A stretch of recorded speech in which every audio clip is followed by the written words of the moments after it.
आज की वीडियो में हम एक ऐसी घटना पे बात करने वाले हैं जिसने ना सिर्फ बांग्लादेश बल्कि भारत और पूरी दुनिया को हिला के रख दिया है। ये कहानी है 27 साल के एक नौजवान की जिसका नाम था दीपू चंद्र दास। एक साधारण सा इंसान जो अपनी मेहनत मजदूरी करके अपने परिवार का पेट पाल रहा था। लेकिन 18 दिसंबर की एक रात उसके साथ जो हुआ वो किसी बुरे सपने से कम नहीं था। शुरुआत में दुनिया को बताया गया कि मामला धर्म का है, ईश निंदा का है। कहा गया कि उसने मजहब की तौहीन की है। लेकिन जैसे जैसे जांच आगे बढ़ी, एक ऐसा सच सामने आया जिसने इंसानियत को शर्मसार कर दिया। सच ये था कि धर्म तो बस एक बहाना था, असल वजह कुछ और ही थी। तो चलिए आज गहराई से जानते हैं कि उस दिन आखिर हुआ क्या था। दीपू चंद्र दास कौन थे, उस भीड़ ने उन्हें क्यों मारा, और सबसे अहम, पुलिस की जांच में वो कौन सा ट्विस्ट आया है जिसने इस पूरे मामले को पलट के रख दिया है। सबसे पहले बात करते हैं कि घटना क्या है। तारीख थी 18 दिसंबर 2025। जगह थी बांग्लादेश का मयमनसिंह जिला। दीपू चंद्र दास वहां की एक गारमेंट फैक्ट्री जिसका नाम पायनियर निटवेयर्स है, वहां काम करते थे। वो फ्लोर मैनेजर था।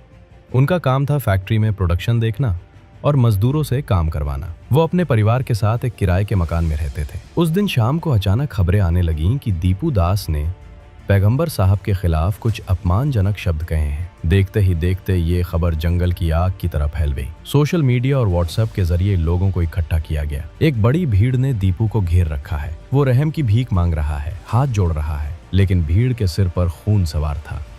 उसे बुरी तरह पीटा गया, इतना पीटा गया कि वो अधमरा हो गया। और उसके बाद जो हुआ वो रूह कंपा देने वाला था। भीड़ ने उसके शरीर को एक पेड़ से बांध दिया और उसे जिंदा जला दिया, या फिर मारने के बाद जला दिया। ये अभी भी जांच का विषय है, लेकिन जो दृश्य थे वो भयानक थे। दीपू का शरीर पूरी तरह जलकर खाक हो गया। शुरुआत में, जैसा कि अक्सर बांग्लादेश में हाल के दिनों में देखा गया है, इसे ईश निंदा या ब्लास्फेमी का मामला बताकर दबाने की कोशिश की गई। भीड़ का तर्क था कि इसने हमारे धर्म का अपमान किया है, इसलिए हमने इसे सजा दी। गुस्ताखे रसूल की एक ही सजा जैसे नारे लगाए गए। दुनिया को यही लगा कि शायद दीपू ने सच में कोई पोस्ट लिखी होगी या कुछ कहा होगा। लेकिन कहानी में असली मोड़ तब आया जब दीपू के परिवार और पुलिस ने अपनी बात रखी। पुलिस ने जब जांच शुरू की तो उन्होंने सबसे पहले सबूत तलाशने की कोशिश की। अगर किसी ने धर्म का अपमान किया है तो कोई फेसबुक पोस्ट होगी, कोई व्हाट्सएप मैसेज होगा, या कम से कम कोई गवाह होगा जिसने उसे बोलते हुए सुना हो। पुलिस को क्या मिला?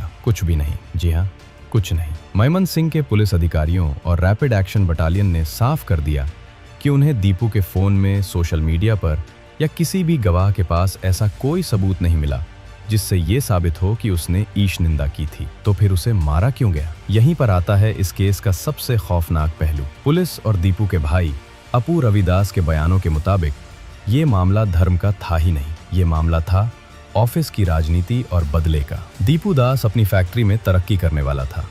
उसे फ्लोर मैनेजर से सुपरवाइजर के पद पर प्रमोशन मिलने वाला था। उसने इसके लिए बाकायदा परीक्षा भी दी थी। लेकिन उसके कुछ साथी कर्मचारी इस बात से खुश नहीं थे। फैक्ट्री के अंदर काम को लेकर, ओवरटाइम को लेकर और प्रोडक्शन टारगेट को लेकर दीपू का कुछ लोगों से विवाद चल रहा था। वो सख्त था, काम करवाता था, जो शायद कुछ कामचोर लोगों को पसंद नहीं आ रहा था। घटना वाले दिन यानी 18 दिसंबर की दोपहर को फैक्ट्री के अंदर एक बड़ा झगड़ा हुआ। दीपू को उसी दिन नौकरी से निकाल दिया गया था।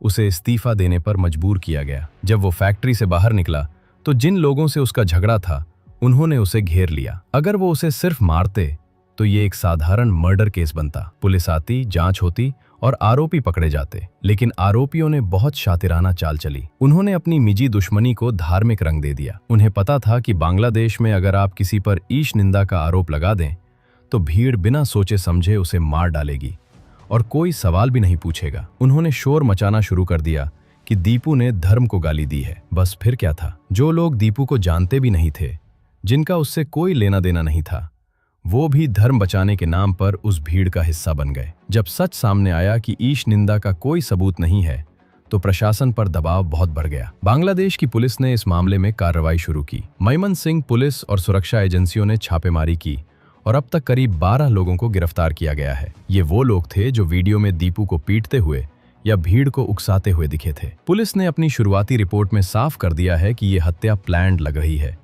जो फैक्ट्री के अंदरूनी विवाद से शुरू हुई थी। दीपू के परिवार की हालत इस वक्त बहुत खराब है। वो अपने घर का मुख्य कमाने वाला सदस्य था। उसके पीछे अब उसकी पत्नी है, एक छोटा बच्चा है और बूढ़े माँ बाप हैं। उसके पिता रविचंद्र दास ने रोते हुए मीडिया से कहा कि उन्हें सिर्फ अपने बेटे के कातिलों के लिए सजा चाहिए। बांग्लादेश की अंतरिम सरकार, जिसके मुखिया मोहम्मद यूनुस हैं, उन्हें भी इस मामले में दखल देना पड़ा। सरकार ने दीपू के परिवार की पूरी जिम्मेदारी लेने का वादा किया है। उन्होंने कहा है कि दीपू की पत्नी, बच्चे और माता पिता के भरण पोषण और देखभाल का जिम्मा अब सरकार का है। उन्हें आर्थिक मदद भी दी जाएगी। दीपू दास की हत्या की गूंज सिर्फ बांग्लादेश तक सीमित नहीं रही। भारत में इसका बहुत तीखा विरोध हुआ। दिल्ली से लेकर कोलकाता तक और आसाम से लेकर मुंबई तक लोग सड़कों पर उतरे। कई संगठनों ने बांग्लादेशी हाई कमीशन के बाहर प्रदर्शन किया और मांग की कि हिंदुओं की सुरक्षा सुनिश्चित की जाए। भारत सरकार ने भी इस मामले को गंभीरता से लिया। दोस्तों, आप इस घटना के बारे में क्या सोचते हैं?